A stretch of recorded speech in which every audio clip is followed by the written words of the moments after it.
Oke, good afternoon James. Good afternoon everyone. Selamat sore Bang Ganim. Jadi kita apa ya?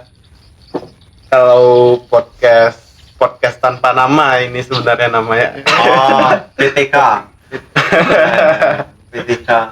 Jadi kita maunya ngobrol aja konsepnya gitu, ngobrol-ngobrol. Kebetulan we have James here. He's from Madagascar. Maybe you can introduce yourself first, and then we can talk about your home country. Yeah.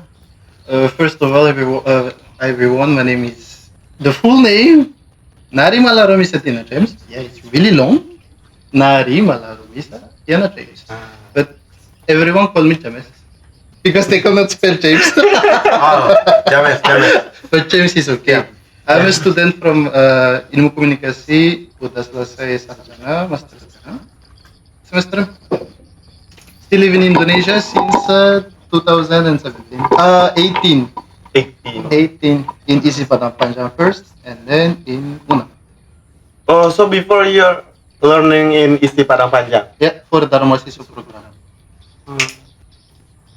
Yeah, I guess the most introductory. So why choose to transfer to Andalas? No, I was not transferred. I finished my study. Oh, and you then- finish it? Yeah, and then I continue here.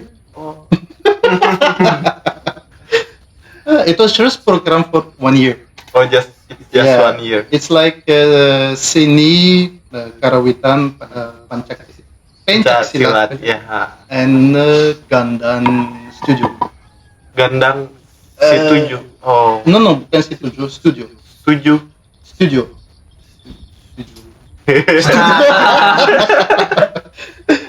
You know TKV? TKV in Isi Padang Panjang. Yeah. I was also student there. Ah, But only for 1 year. only for 1 year. Yeah. Then I'm here with 7 years. So what makes you studying in Indonesia, whether it's in Isi Padang Panjang or Unan? What's the reason? Is it because Honestly, for the reason it was like opportunity. Artinya apa? Teman aku dari Madagaskar udah mahasiswa di Isi Padang Panjang 2011. Dan dia share sama saya bisa lanjut kuliah di sini dan ambil program Dharma Mahasiswa di Isi Padang Panjang 2018 sampai 2019. And then I moved to Sarjana Ilmu Komunikasi yeah, 2019 sampai 2023. And then now I'm in Pasca Sarjana in Ilmu Komunikasi. Yeah, this the full reason we can say like kenapa di Indonesia opportunity. Oke. Kita di sini juga ada Ganim juga dari Unan ya, dari sosiologi Unan. Mungkin cerita dulu Ganim, kenalan sama kawan-kawan. Baik, terima kasih pada Bang Afwan. Jadi di sini saya Ganim dari jurusan Sosiologi angkatan 23. Mungkin ini baru pertama kali ya masuk ke pondok ini. Ya. Dan Padahal tetangga ya, padahal rumahnya dekat. Dan kebetulan rumah dekat sini juga. Nggak tahu selama ini ada pondok yang sebesar ini kan. Oke. Angkatan 23 sosiologi. Di sini juga ada Bang Dava juga di ilmu komunikasi sebelumnya ya. Jadi Ya. senior apa junior nih jatuh ya? Sama senior aku tapi junior aku. Junior tapi junior ya. Bisa gitu. Ya. Jadi kedua, Saya mungkin beda sama James ya. James lulusnya cepat. Saya Enggak. lulus. Yuk, bukan cepat, biasa aja. biasa. Banyak dia malah berarti. Saya yang lama. I'm too long in sarjana, you know. Ya, Di kuliah mungkin karena menjadi mahasiswa itu tidak gampang ya, jadi saya memaksimalkan hingga 7 tahun ya.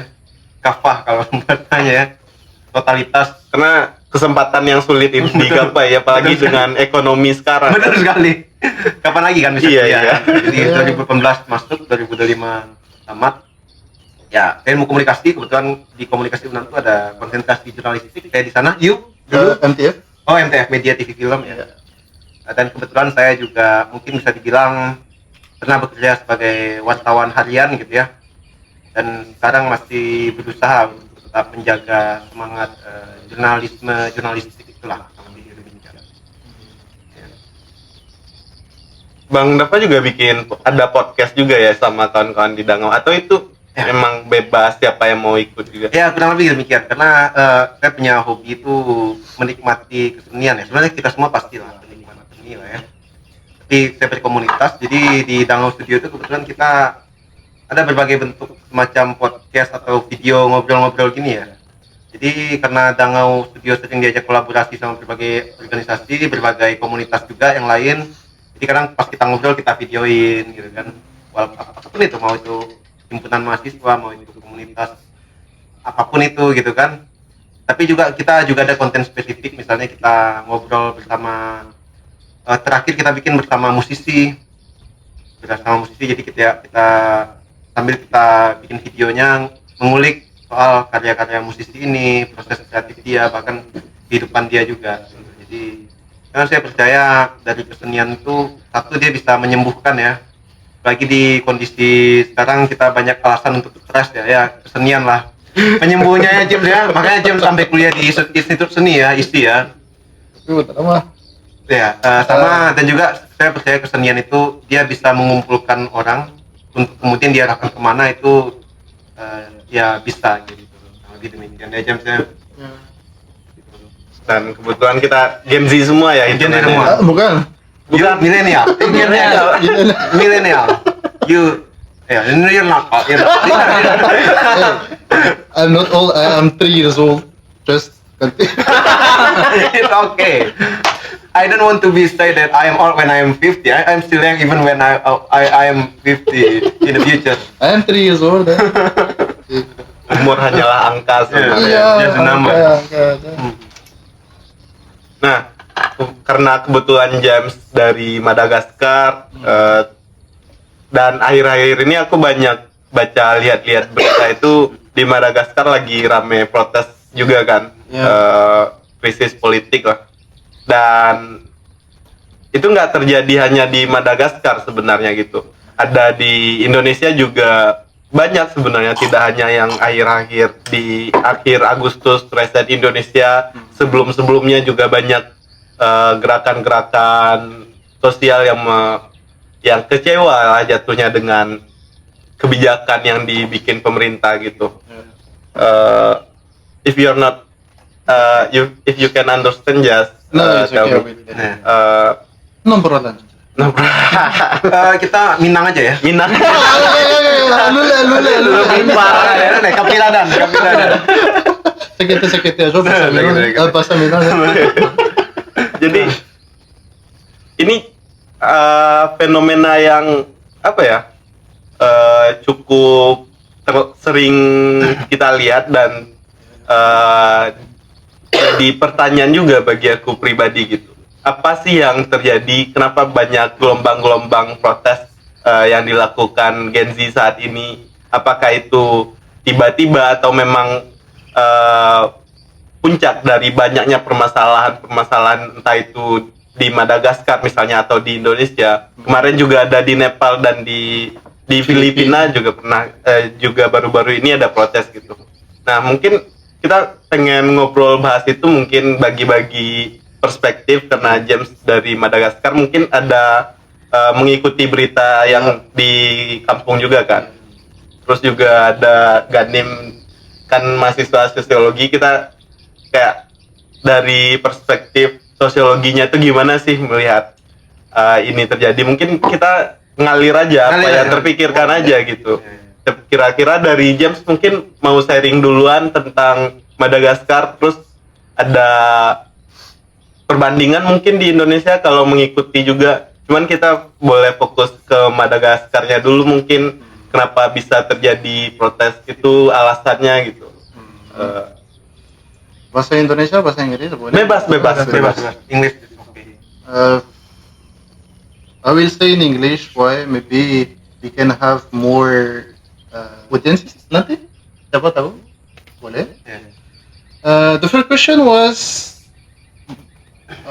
what is the first question? What's the reason for the protest? Why it happened in Madagascar? Like generally, why the protest is starting because we want to make a movement because we are really capek for korupsi and something like that. Geser ke mungkus. Di bawah. Okay, go ahead. Okay. James. We want to make new things. What is the meaning of new things? New revolution. Not revolution. I mean new system, new transformasi semuanya. Because kita udah capek untuk korupsi dulu. Dan dari Madagaskar ada masalah banyak. Di Indonesia bagaimana kalau nggak ada air sama electricity 12 jam? Bagaimana? 12 jam. 12 jam yang maksimal, yang minimal 6 jam. Bagaimana kalau di sini di Indonesia kita ada ini? Di Madagaskar udah mulai 2018 sampai 2025 nggak ada electricity, nggak ada air. Berarti itu setiap hari selama 6 sampai 12 jam itu tidak ada listrik dan air. Kenapa? Karena nggak ada infrastruktur. Dan untuk presiden kami udah bilang, setelah 6 bulan udah selesai. Setelah itu bilang lagi 1 tahun, bilang lagi 4 tahun, nggak ada gantian. Tidak ada perbaikan. Tidak ada perbaikan. Dan kami mau membuat revolusi tentang ini. Ada 3 hal. Satu, stop making electricity cut, water cut, transparency for the government. And the last, it was like stop corruption. That's really main point for us to make the revolution now. And the Gen Z, how the Gen Z started. It was just about Facebook community. Karena di Madagaskar kita bukan di sini seperti Instagram atau TikTok. Di Madagaskar lebih Facebook. Karena hampir 70% orang dari Facebook Pengguna Facebook mayoritas. Dan ada yang link, ini Gen Z Madagaskar. Dan ada link untuk Discord, mau berbicara untuk undang-undang atau reformasi. Ini mulai dari ini. Dan masalah besar itu dari sebelum 25 September 2025. Ada 2 orang dari municipal, aka Baba namanya sama Clemens. Mereka mau minta waktu sama tempat untuk protestasi di depan RCC. Aku nggak terlalu tahu bagaimana bahasa Inggrisnya atau bahasa Indonesianya. Tapi waktu selesai itu mereka mau minta hanya surat mau protestasi. Ada polisi sama orang ambil mereka. Diculik Mereka. Setelah itu protes. Dan untuk yang generasi Gen Z Madagaskar di dalam Facebook, sharing, ayo kita pergi ke 13 Mei untuk kami tempat revolusi, dan ayo pergi ke sana, membutuh ini tempat juga. Waktu itu di situ dimulai awal dari protes besar-besaran itu. 25 September 2005. Ini yang besar sekali mulai dari Gen Z. Tapi yang aku tahu presiden sebelum yang jatuh ini siapa? Rajoliana. Andry Rajoelina. Rajoelina saja. Dia sebelumnya juga pernah memerintah di Madagaskar lewat coup militer. Iya. 2009 hingga 2013. Lalu Enggak, 2009 dia Ah, mulai. iya, mulainya 2009 lalu sampai sekarang atau 2009 ada yang klub militari, ya dan dia setelah itu baru mulai presiden 2023 2013 13. sampai ini ada re-election 2024 sampai sekarang dia. Berarti itu pergerakan kawan-kawan Gen Z di Madagaskar itu mayoritas lewat Facebook. Ya, lewat Facebook. Dan untuk diskusi yang besar dari Discord, tapi yang dari Facebook yang lebih informasi bagaimana situasi tempat ini, bagaimana ini. Ya, ya susah tapi ya. Ya, tapi how do you see it when after this protest the military is taking over the government, right? Ya, di Kapsat. For fun fact, the Kapsat, the military, mereka bantu yang presiden Rajoelina 2009. Ya, di 2009 Dia dari bantu instansi dia. yang sama. Iya, mereka bantu dia. Tapi sekarang Mereka yang menjatuhkan. ya mulai dari 25 September mereka belum ambil partisipasi sampai 11 Oktober. Coba. Ya. Dan 11 Oktober kalau salah 11 Oktober pagi mereka bilang, oh kami mau sama populasi, bukan dari government. 1 atau 3 jam setelah itu manifestasi. Malam itu yang yang presiden bilang cepat. Langsung kabur ke Prancis atau Enggak, bukan. enggak? Dia pergi ke Masih di dalam negeri. no, bukan, La Réunion. La Réunion itu dekat dari Madagaskar, tapi dari Prancis juga. Setelah itu dia langsung ke Dubai. Dubai. Yang sampai sekarang masih di Dubai, tapi belum ada informasi. Lalu bagaimana perkembangannya saat ini yang Kak James tahu kondisi politik di Madagaskar setelah dia kabur? Dia kabur, udah ganti presiden yang kepala atau dia kolonel dari Kapsat juga. Udah ganti, dan udah ada prime minister yang baru, dan untuk HCC yang High Constitutional, I forgot which one was it, udah ganti juga presiden. Tapi ada masalah yang prime minister. Kalau sedikit rekap,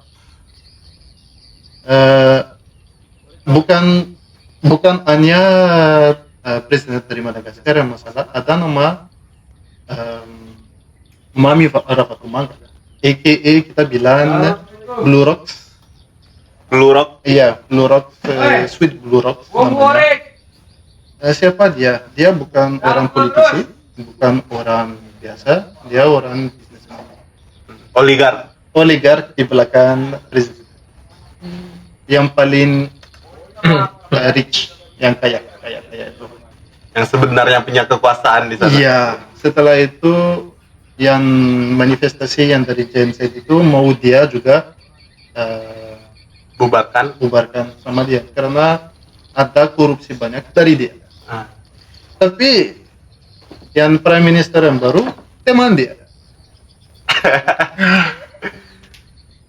Gak tahu bagaimana situasi seperti itu, how they put in there, how dan bagaimana nanti.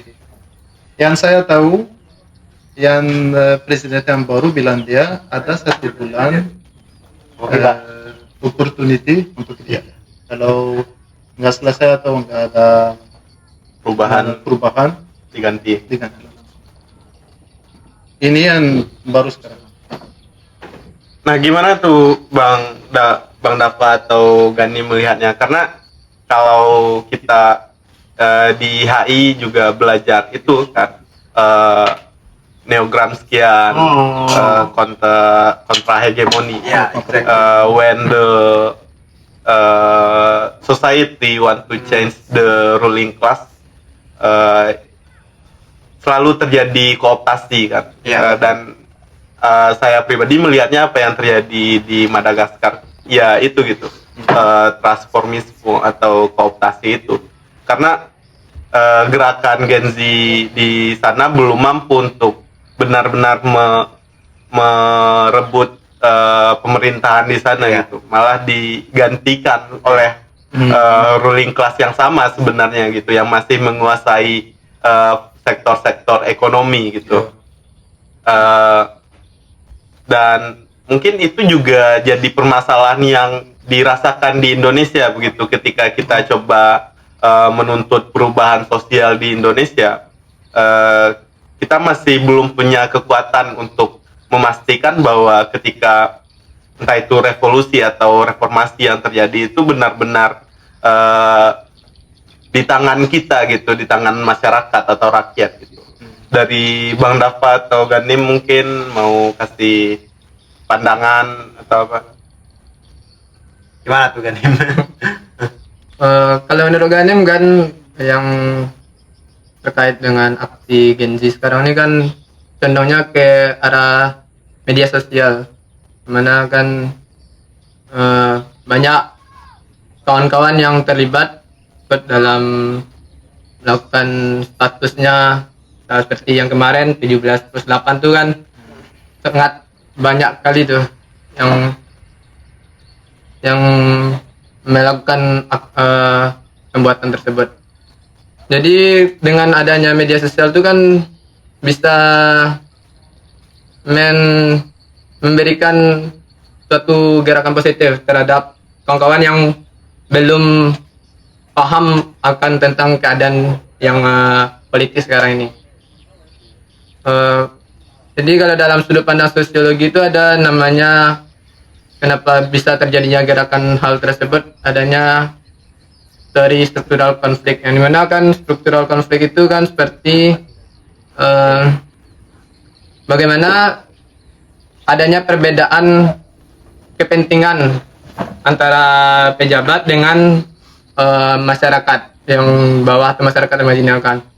Di perbedaan kepentingan itulah yang mengakibatkan konflik atau terjadinya aksi-aksi yang terjadi di bulan kemarin. Mungkin dari mana Pak?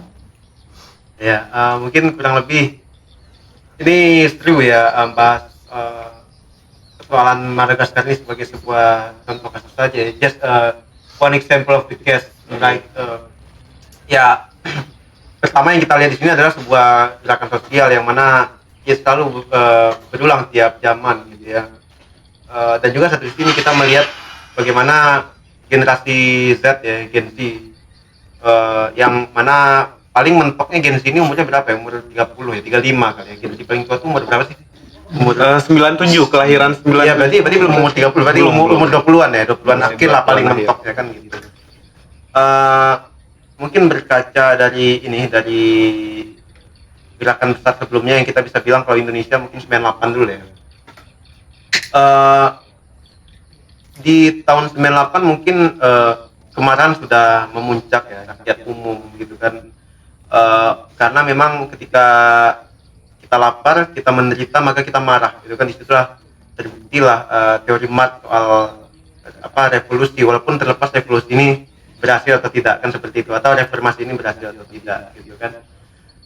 Cuma menariknya adalah yang tidak ada di tahun 98 kemudian ternyata ada di tahun 2025 ini, dan itu khususnya di Madagaskar sekarang ini adalah bahwa sekarang ya persoalan lapar pasti ini, apalagi bukan pun persoalan lapar, ternyata persoalan hak dasar ya, seperti listrik dan air gitu ya. Maka wajar ketika kemarahan muncul secara massal, bagi generasi muda yang mereka energinya lebih besar dan mereka tahu bahwa mereka ingin hidup lebih lama ke depannya kan gitu. Nah, kemudian yang menarik kali ternyata Facebook masih berfungsi gitu ya dalam ya Bukan masih. sangat bukan ya sedang berfungsi berarti di Madagaskar sekarang ya. Ya saya ingat sekali, jujur kalau boleh jujur, saya memang adalah bagian dari generasi itu juga, generasi Z yang besar dengan internet gitu ya. Banyak hal-hal yang saya tahu termasuk soal gerakan sosial. Itu juga kita dari internet, termasuk Facebook lah pada zaman itu, warnet di mana-mana di Indonesia, warung internet gitu ya. Jadi ternyata di Madagaskar itu sampai menjadi semacam apa ya? Medium wahana mobilisasi untuk sebuah di masa. Yang pasti mungkin prasyarat untuk sebuah terjadinya perubahan mungkin sudah terpenuhi sebagian ya, bahwa kemarahan itu sudah meluas dan setidaknya dalam beberapa hal rakyat umum, khususnya generasi muda tidak terhegemoni. Kenapa?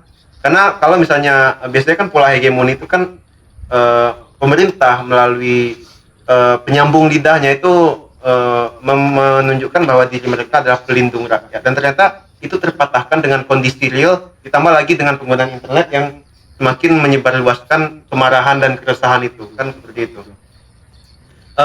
Cuma saya menarik ya, saya kebetulan ada baca komentar dosen fisip juga di sebuah di Kompas gitu ya, bahwa kata Mas Virtus Setiaka, dosen siapa ya, Mas V ya, generasi Z, generasi kita ini, generasi James, ya, masuk aja ya James, saya nggak apa. Generasi kita ini memang punya kebebasan individual yang lumayan tinggi, karena kita udah hampir penggunaan smartphone itu meluas, sehingga internet itu meluas gitu kan, sehingga kita lumayan punya keresahan pribadi kita masing-masing. Kita bahkan sesimpel upload story atau repost soal gerakan sosial udah umum sekarang ya, jamak sekali. Cuma menurut Mas P adalah bahwa kekurangan dari gerakan generasi Z adalah apa istilahnya, tidak ada pimpinan yang kemudian akan memobilisasi itu untuk menjadi gerakan itu lebih terarah dan berdampak nyata. Itu sebenarnya sangat menarik poin dari Mas B, dan itu mungkin menjadi ya, itu mungkin PR juga buat kita generasi muda untuk mungkin kedepannya ya lebih anggaplah lebih terarah mungkin gerakannya. Tapi sebenarnya saya juga ada ketidaksetujuan saya dengan Mas B gitu kan. Karena saya pribadi percaya bahwa mustahil deh untuk misalnya membuat 100 orang aja, ya kan. Bahkan kalau nggak salah saya lupa Harari atau siapa bahas di Sapiens, bahwa paling bisa kita mengumpulkan orang untuk satu pemikiran, satu perasaan sama kita secara organik itu paling banyak 150 orang kalau tidak salah. Siapa yang membahas Harari, siapa? Itu berarti apa? Di luar daripada itu berarti kita membutuhkan aturan, kita membutuhkan berarti namanya regulasi, kita membutuhkan pengikat. Dan itu sudah tidak organik lagi. Dan saya percaya bahwa hal-hal seperti itulah yang akan memunculkan potensi inkonsistensi, ya kan, potensi korup, potensi bahwa banyak orang yang bergabung tapi dia tidak tulus. Saat dia bergabung ke satu organisasi, tapi tujuan dia bukan tujuan bersama, dia punya kepentingan pribadi atau kepentingan lainnya dan lain sebagainya. Maka saya pribadi adalah saya mau menjawab Mas P seperti ini. Ya semoga nanti ada kesempatan Mas P menjawab ini juga gitu ya. Berangkatlah dari kesadaran individu dulu gitu. Maksudnya kalau kita menghadapi mungkin ada potensi ke depannya kita krisis pangan, atau di Madagaskar sekarang krisis air tadi, itu memang itu hak kita bersama gitu kan. Berarti kita secara pribadi kita sudah marah dulu. Kenapa kita marah? Karena kita tidak nyaman, nggak bisa mandi kan gitu kan, nggak bisa mandi, nggak bisa kita ya, dan banyak sebagai yang lain sebagainya, hal-hal material, ya kan, hal-hal material yang tidak terpenuhi. Nah sekarang yang menjadi PR-nya adalah nanti dulu deh soal bicara siapa akan menjadi pimpinan revolusi, atau bagaimana memformalkan gerakan ini menjadi suatu ke dalam berbagai organisasi yang punya isi yang sama. Tapi bagaimana mengumpulkan individu-individu yang marah ini dulu. Ya benar, di Madagaskar itu sudah terjadi, individu-individu yang marah sudah berkumpul, tapi masalahnya adalah kekurangan di Madagaskar menurut saya adalah dia hanya mengganti masalah dengan mengatur masalah baru, yang mana James tadi udah membahas di obrolan kita ya James ya, seperti ada mitologi soal Hydra ya, monster berkepala banyak itu dipotong satu kepalanya, ternyata bercabang lagi kepalanya kan gitu, muncul lagi masalah baru. Nah yang menjadi menurut saya adalah lebih masuk akal ketika kesadaran individu itu dibangun dengan lebih radikal lagi, bahwa apa, ketika misalnya pemerintah yang terdahulu tidak bisa menjawab hak kita, hak dasar kita atas ya air atau apapun itu gitu kan, sementara kita sudah membayar pajak, maka itu berarti apa, kita tidak lagi bisa sepenuhnya berharap kepada pemerintah. Dan maka saya mau menjawab bahwa hal-hal seperti ini menjadi kesempatan dan juga mungkin yang memunculkan kesadaran kita bahwa gerakan itu mungkin tidak selalu mengarah kepada ya bagaimana kita melalui konstitusi, melalui hukum, melalui negara. Saya rasa pada akhirnya ya mungkin menarik untuk membayangkan kita kembali kepada masa-masa bertani atau berburu pada zaman dulu. Artinya apa? Poinnya apa? Adalah bahwa bagaimana kita membangun kemandirian di lingkup kolektif kecil kita masing-masing gitu kan. Maksudnya ketika satu individu marah, pasti satu individu itu ingin bebas. Lalu bagaimana dia mengumpulkan individu lainnya sehingga dia membentuk kelompok-kelompok kecil, yang mana misalnya sebagai contoh di Sumatera Barat, di Padang orang membentuk komunnya sendiri, mungkin terbagi lagi dalam beberapa komun, dan juga di Padang Panjang sampai mungkin seluruh Sumatera ada yang seperti itu. Yang mana pada akhirnya kita bisa membangun kemandirian tanpa berharap kepada pusat, kepada Jakarta, bahkan kepada Kota Padang sekalipun sebagai provinsi Sumatera Barat. Nah, tapi memang itu ada tahapan yang panjang untuk menuju ke sana. Yang mana ini sebenarnya agak dekat, mohon maaf, ini agak dekat dengan ide-ide kawan-kawan sindikalis dulu. Ya kan, kawan-kawan sindikalis yang percaya bahwa sindikat buruh atau serikat buruh semestinya memegang kendali atas pabriknya masing-masing. Ya, saya juga memimpikan itu, walaupun sekarang mungkin bentuknya tidak harus pabrik lagi. Apakah itu lahan, apakah itu apa gitu kan. Nah, saya rasa saya cuma pengen, misalnya Madagaskar, kita bicara Madagaskar ya, yang mana mungkin akan terjadi juga di Indonesia ke depannya. Bagaimana kemarahan kawan-kawan ini tidak terhenti hanya dengan si pemimpin ini terganti dengan orang baru, tapi ternyata karakteristiknya sama saja ya James ya, ya kan, sama aja. Tapi saya juga dengar dari James bahwa demonstrasi, unjuk rasa, bahkan gerakan kawan-kawan di Madagaskar itu masih berlanjut karena banyak di antara mereka belum puas dengan hanya tergantinya si pemimpin baru ini, si pemerintah baru ini. Nah, itu mungkin saya nggak mau belum bisa berkomentar banyak soal Madagaskar, tapi saya harap di Indonesia, khususnya di generasi kita, jangan mengulangi lagi apa yang sudah terjadi. Misalnya reformasi. Reformasi masih bicara soal parlemen, masih bicara soal saya sudah tidak percaya lagi dengan parlemen. Saya pribadi Tan Malaka juga tidak percaya dengan parlemen. Yang saya tahu, yang dia percaya adalah demokrasi langsung, bukan demokrasi terwakilkan. Maka artinya apa? Kalau saya nggak ngerti banyak soal Minang, cuma saya baca sedikit-sedikit. Di Minang itu ada namanya misalnya ya, kalau tidak salah saya, yang mana itu agak mirip dengan misalnya prinsip-prinsip di beberapa daerah seperti itu tadi, seperti anarko-sindikalis dengan kontrol pabrik masing-masing buruh pabrik itu gitu kan. Atau kalau ya mohon maaf ya, Soviet itu kan dewan rakyat, itu bagi saya itulah yang saya butuhkan sebagai rakyat jelata, bukan parlemen atau wakil rakyat itu tadi. Saya tidak butuh diwakili. Saya rakyat ya, saya pengen rakyat bicara untuk dirinya sendiri, bukan itu tadi wakil rakyat. Ada banyak potensi mereka naik itu karena apa? Saya kasih contoh aja deh. Ada indikasi bahwa ini bukan wakil rakyat, ini kepala daerah gitu kan. Ada indikasi bahwa dugaan kuat bahwa seorang mantan bupati di sebuah kabupaten di Sumatera Barat itu melakukan kekerasan seksual terhadap pembantu rumah tangganya. Sementara si mantan bupati ini punya anak yang dia sekarang adalah bupati dan dia adalah perempuan.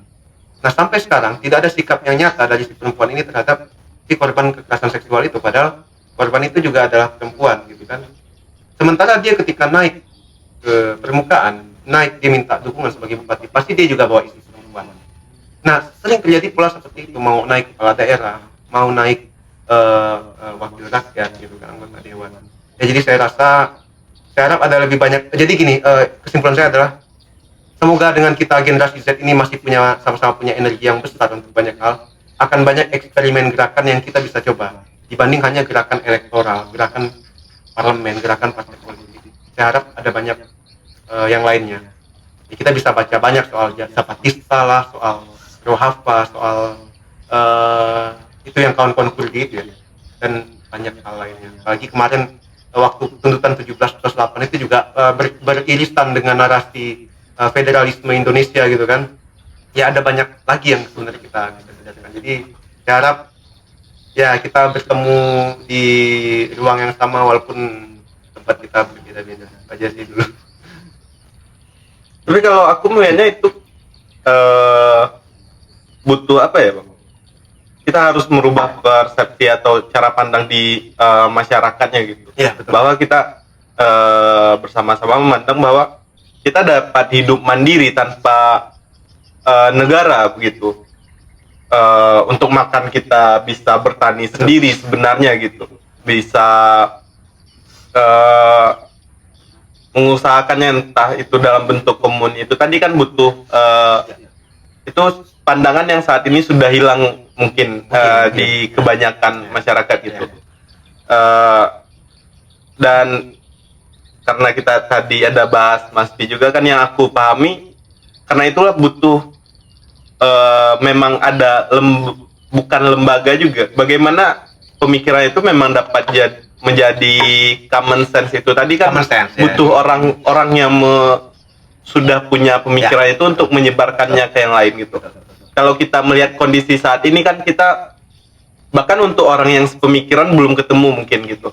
Nah, mungkin itu yang aku tangkap dari Mas Pi, kenapa butuh adanya mungkin satu modern prince-nya kalau Gramsci bilang kan, ada in Japanese culture Ratu Adil, di budaya Adil. Jawa Ratu Ya, Adil ya, gitu. Ratu Adil. Ya. Yang menyebarkan paham-paham alternatif itu gitu. Itu yang aku lihat mungkin belum ada di, entah itu di Madagaskar mungkin atau di Indonesia. Kita masih terpecah-pecah, tiap gerakan masih belum bisa mencari satu benang merah yang sebenarnya itu tujuan yang bisa bersama-sama kita kejar gitu. Ada sebenarnya kan perubahan sosial itu tadi, bagaimana masyarakat itu benar-benar berdaulat, demokrasi langsung tadi contohnya gitu. Tapi kita belum bisa mengusahakan itu bersama-sama gitu. Masih banyak perspektif yang punya perbedaan pandangan dalam mengusahakan itu gitu. Menurut aku ketika entah apalah bentuknya itu, entah komun atau, karena dalam sindikalis itu tiap-tiap sel juga akan berjejaring gitu kan. Betul sekali, Mereka tidak akan memutuskan terisolasi antar sel gitu. Ya, betul Itu kan sebenarnya bisa dibilang juga bentuk kelembagaan gitu, tapi yang lebih decentralized. Juga, ya. Sebenarnya gini, kalau saya pribadi untuk membicarakan hal ini, dibanding kita membicarakan siapa pahlawannya, sebenarnya akan lebih nyata ketika kita membicarakan dulu di sini bajingannya siapa dulu. Iya. Musuh bersama kita siapa? Nanti deh pahlawannya siapa, kan begitu. Musuh bersama kita kan seperti udah dibahas sama James dan kawan-kawan tadi juga, dengan Ganim dan Afwan dan Bang Barik tadi gitu kan, bahwa musuh kita ini kan adalah neokolonialisme sebenarnya, ya khususnya neoliberalisme kan begitu. Karena apa? Karena kita pertama kita berdiri di atas logika pasar bebas kan gitu. Ya yang mana itu itu akan panjang kalau kita bahas soal pasar bebas ini kan gitu. Nah, yang menjadi persoalannya adalah sekarang tidak hanya pasar bebas, tapi dia berkembang dalam cara yang paling halus, sehingga itu tadi contohnya misalnya di Indonesia. Ya Indonesia ternyata sangat terbuka untuk penanaman modal asing, yang mana mungkin kesannya itu adalah mendukung perkembangan ekonomi, tapi justru di balik itu yang akan lebih sejahtera nantinya bukan warga lokal, tapi ternyata yang terjadi adalah penghisapan mungkin dari masyarakat negara-negara barat sana terhadap ya kita di Indonesia ini. Makanya mereka mau untuk menanam modal di sini, kan itulah yang neoliberalisme dan juga neokolonialisme tadi, yang kesannya caranya halus bahwa dengan penanaman modal maka ekonomi akan hidup, tapi itu ternyata hanya ilusi. Bagi saya ya pertama kita harus melihat itu sebagai musuh bersama dulu, mau itu apapun ideologi politik kita, mau bahkan dimanapun negara kita, karena neoliberalisme itu kan global ya. Di Madagaskar itu lawannya, Indonesia juga itu lawannya gitu kan. Nah kemudian barulah kita bisa menjawab untuk di konteks lokal kita masing-masing. Ya saya percaya sama prinsip think global, act lokal kan begitu. Karena kalau ide kita bisa bertemu, ide kita antara orang di Padang dengan orang di Madagaskar secara ide, tapi secara material kita berbeda. For example ya, kita di Padang ya tanahnya seperti ini, Madagaskar tanahnya seperti apa, itulah hal-hal yang perlu konteks lokal masing-masing seperti itu. Jadi itu aja dulu, baru kita bicara soal pahlawannya siapa ya. Itu ada banyak pahlawan-pahlawan kecil yang muncul yang dia tidak harus terkenal menurut saya. Gitu. Dan memang ketika pandangan itu sudah mengakar, kita nggak bakal butuh pahlawan itu gitu. Betul, mereka nggak bakal berdampak juga, karena setiap individu sudah punya pemahaman dan kemerdekaan bahkan dalam berpikir dan dalam mengusahakan kebutuhan Beda-beda. materialnya gitu. Betul sekali.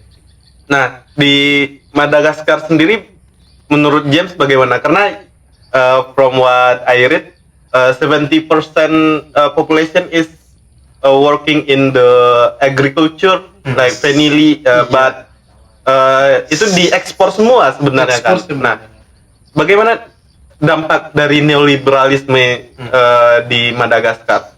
Lebih dari kapitalis. Lebih dari kapitalisme klasik lah kan gitu. Iya, lebih dari kapitalis klasik. Apa yang aku bisa bilang seperti itu?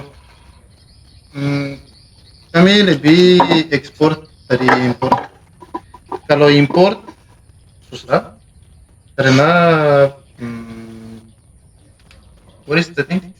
The budget of import is really high compared to exporting, and we export but like premium or premier things, not like the terminal things we can get. Like, for example, how to make a cell phone. Yeah. We just export the phone. Yeah.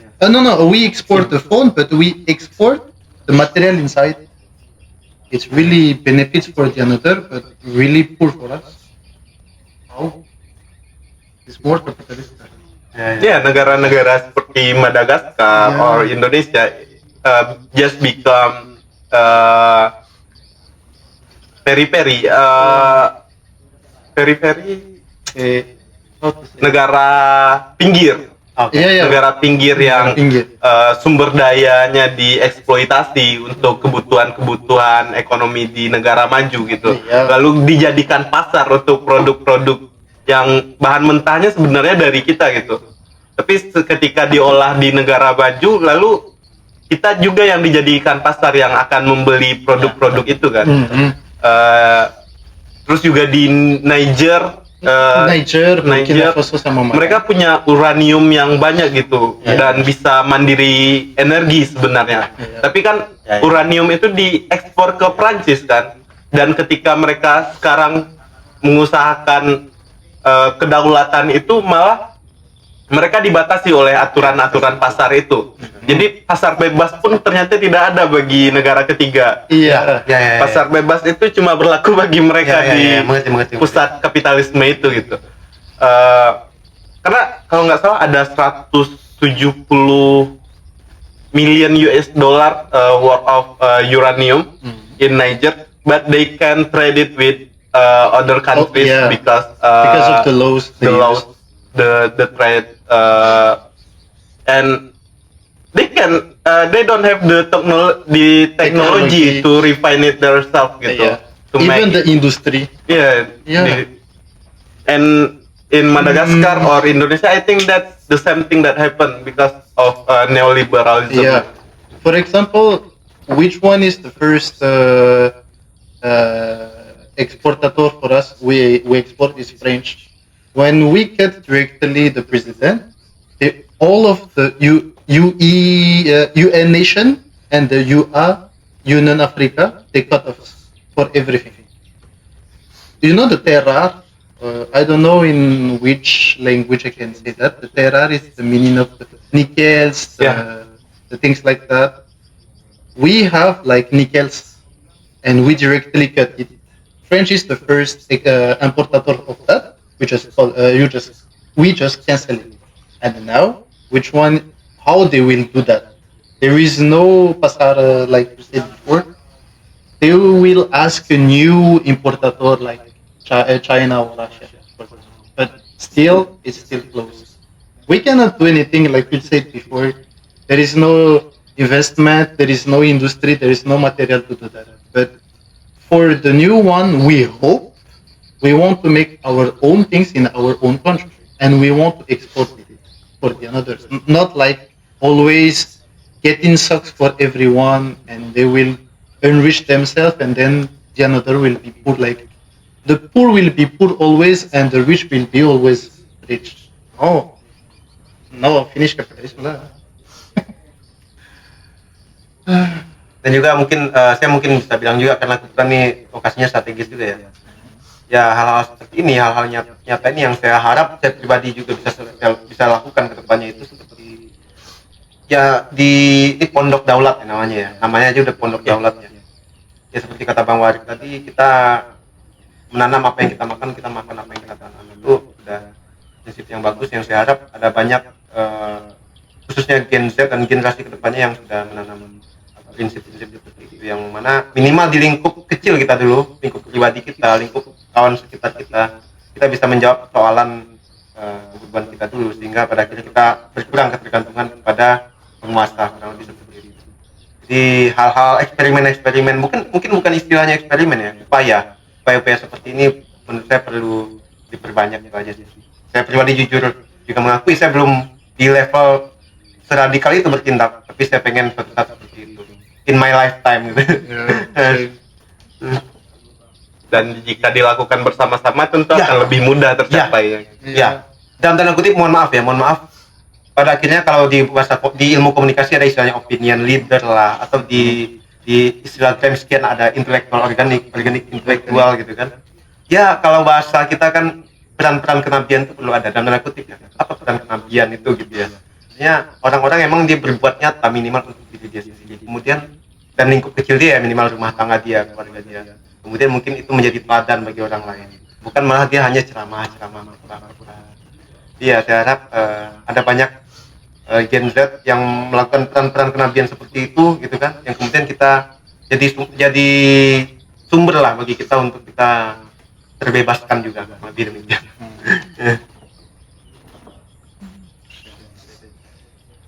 Ketika Nim gimana sebagai Gen Z paling Gen Z ya 2023 di antara kita berempat